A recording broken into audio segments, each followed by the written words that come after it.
guys, welcome to me reacting to the best Pokemon game you never played by Jaden Animations. Now, I have not seen this, but this is about Pokemon. Yay. Cool, I guess. Maybe it's about one of those, like, bootleg Pokemon games, because I have heard there's a Pokemon game where the Pokemon actually die, or something like that.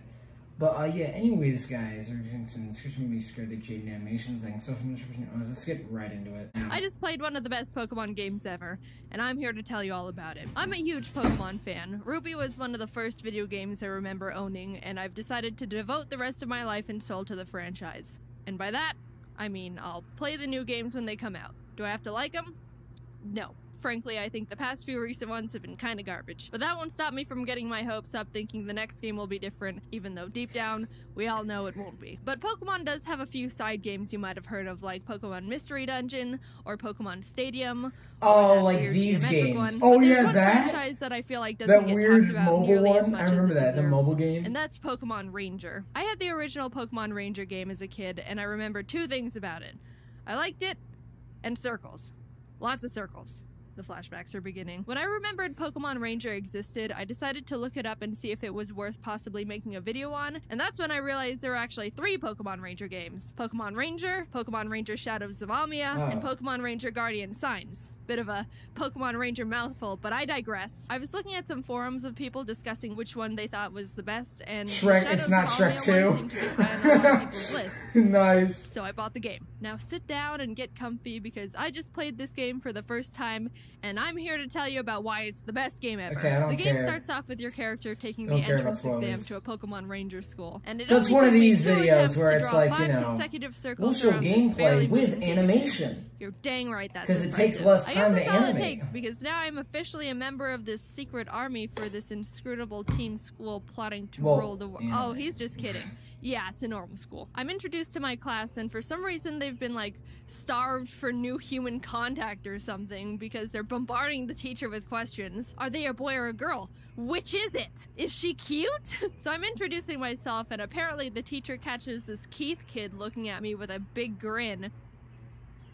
Anyway, you guys know Keith. Oh, okay, just plop me right next to him. Yeah, I don't mind or anything. Thanks, Teach. Anyway, you get a tour of the school from this girl with me, meeting the other teacher, Mr. Kinsaid, who's apparently a stickler for making sure kids don't run in the hall, and this kid, Isaac, that Rhythmy called Mushroom Hair. Both my IQ and my height in centimeters are 163. Alright, bud. After getting a feel for the school, you're taught how to capture Pokemon with your styler. Loops portray the feeling of friendship, so the more loops you draw around the Pokemon, the more it will submit to your friendship. That's nice. Touch the Bidoof.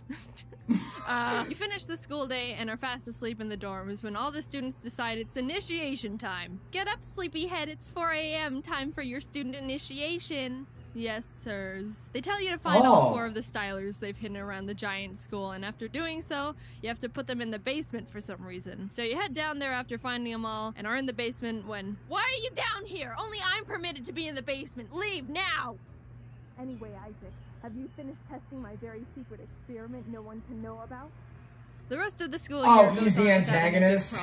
I heard so. He's the antagonist, I'm guessing. About what it's like to be a ranger. You save the milkman from some Bidoof. You attend a one-day internship at the local Pokemon Ranger base, and they make you bring them their lunch as an important mission. Actually, while you're at the internship, someone runs over and says the Pokemon on the beach are acting strange. You go with the Rangers to check it out to see all the Pokemon going crazy, and save the day by capturing them with your loops of friendship. But yeah. That's weird. Finally, you make it to graduation. Jaden, come up and make a speech as the class representative. Oh, I'm the class representative, huh? Well, don't mind if I...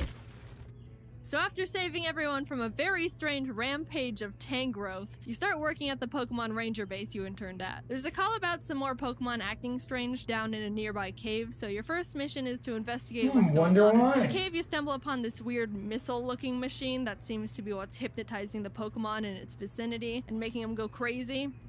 So you destroy it and everyone's proud of you. This Professor Hastings guy is called down from the Pokemon Union to take a look at the cave machine, and I guess he's like 100 years old or something, because the Rangers want you to go meet him halfway in Puel Town to make sure he doesn't get lost and die along the way. You take one step in town, and oh god, all the Pokemon are going nuts. Turns out there's more of those rocket machines planted in the town, and as you're going around smashing them, you run into some guys that are not only very shady, but also terribly shifty. They run away to tell their leaders there's Pokemon Rangers smashing their stuff. It's just funny how they're named that. You find them again with their admin, who's like, dude, what the heck?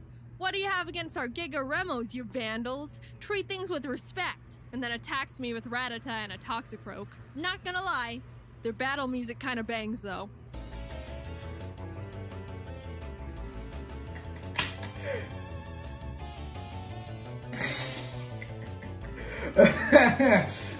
Turns out they're part of this gang called Team Dim Sun, and after capturing their Pokemon with friendship loops, they decide to retreat. We're able to find Professor Hastings and bring him back to the base to analyze what we now know are Giga Remo machines. He finds a tiny black crystal in the center that seems to be the thing that allows Team Dim Sun to control the Pokemon. The base considers this a problem, which is reasonable. And now the Pokemon Union starts getting involved, which is like the big head honcho of Pokemon Ranger bases where all the Ranger prodigies are. The story continues as the Union tries to uncover more about what Dim Sun is up to, and you keep interrupting their plans. You catch them trying to drill a tunnel in the side of a mountain. You catch them having a secret base and cargo ship in the middle of a volcano, which Mr. Kincaid is found to be part of Dim Sun. Big surprise, didn't see that one coming. You haven't been running in the ship's hallways, have you? You catch them mining hundreds of dark crystal shards in an abandoned mine. That one was a bit of a problem because apparently there was the mother of all shadow crystals. They are powerful enough to power this incredible machine they're in the middle of developing that they plan on using to control all the Pokemon within a 500-mile radius they got their grubby hands on and helicoptered away to their headquarters.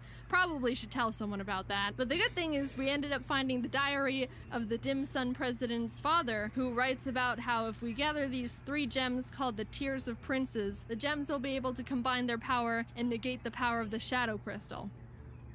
Alright, let's go do that. The first gem is told to be in this giant ice castle called Alima Castle, and on the way there, you run into Dim Sun grunts trying to stop you. They're not hard to deal with, and they start getting a bit frustrated.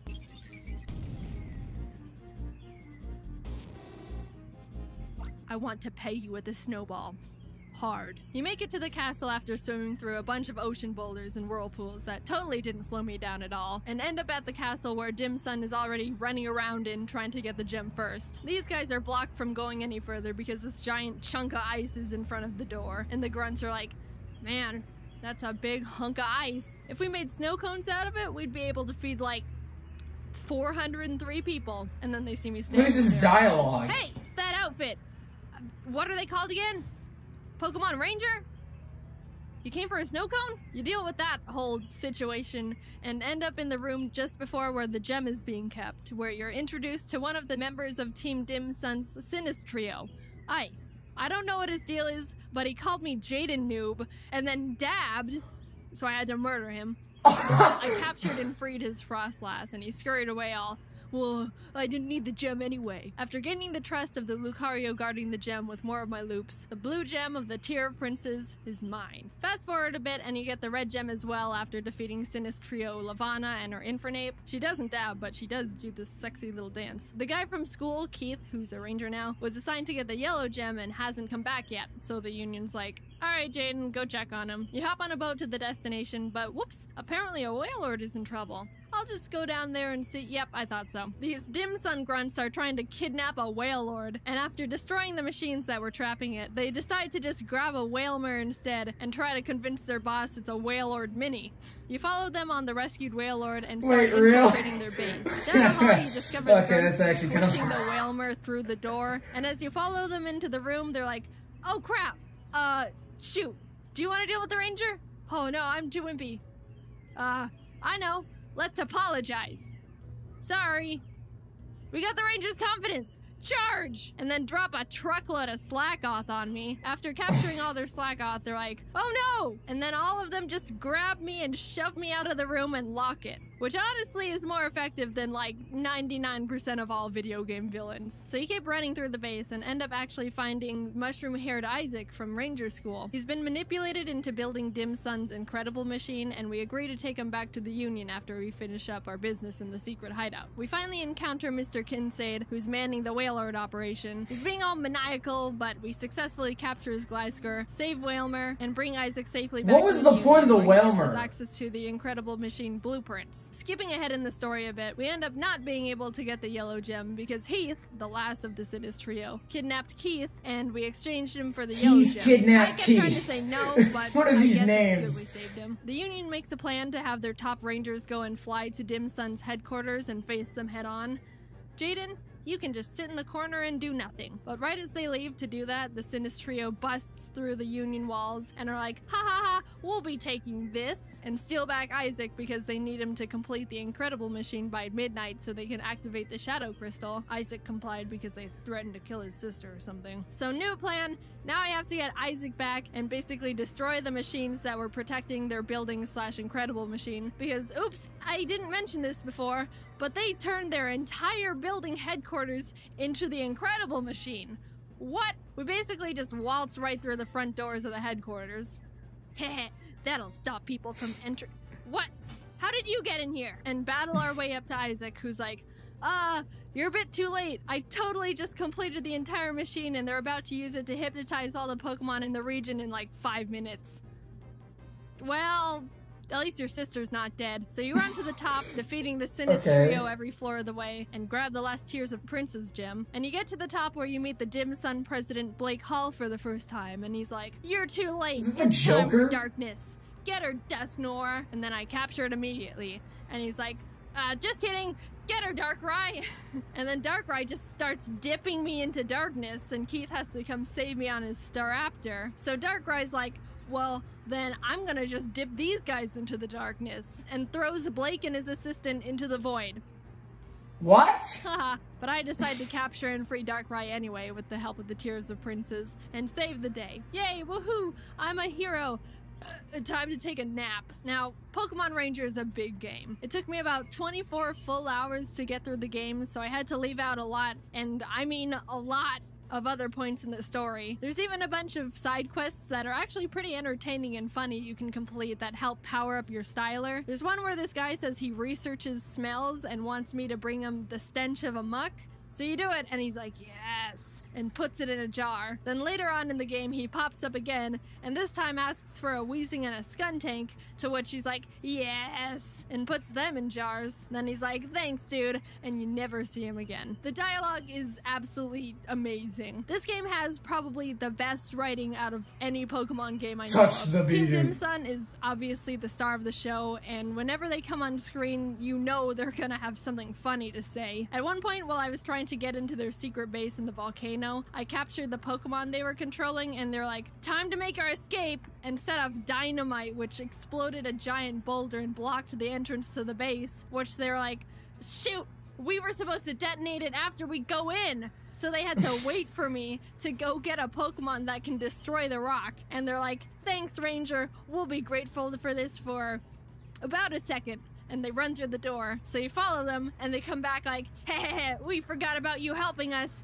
Take this! And drop a bunch of Numel on me. Also, all of the music that plays when they're around is awesome. I was jamming out whenever I was running around their base. It's a bummer this game isn't super popular. I know it's got a small cult following, but it definitely deserves to be more well-known, and I really consider it one of the top Pokemon games out there, just on writing alone. It's not a hard game, but I mean, Pokemon isn't meant to be a difficult game series anymore. I can see some people getting a bit tired of the capture system since it doesn't change much throughout the game, but honestly, again, I think the story and dialogue far make up for the semi-repetitive capture and battle system. Now, I know I kind of just talked about the entire plot, but if you're curious about playing it yourself, there's so much I left out, and there's still a lot to discover about the game, so I highly recommend it. I'm being honest when I say I didn't even cover a third of what happens in the game, and there were a lot of funny moments I really wanted to talk about that I just didn't have room for in the script. I'm just trying to convince you to play the game yourself at this point, because I think it's just that funny of a game.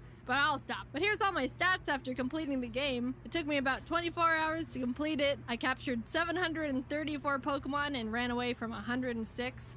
I think that's a pretty good ratio. And look, I drew a total of 9,077 loops. With that amount of practice, I bet I'm a master at drawing circles now.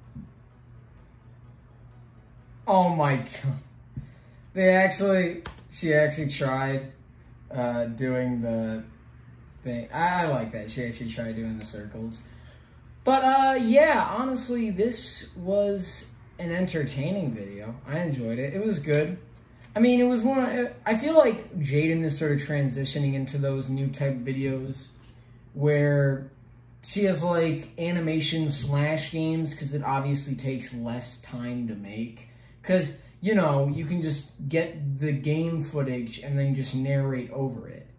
And you don't have to animate like that much. You still have to animate stuff, but again, it's like, you know, you don't have to animate that much compared to like normal. Like it's less animation, it's less animating, and it's a less time to make.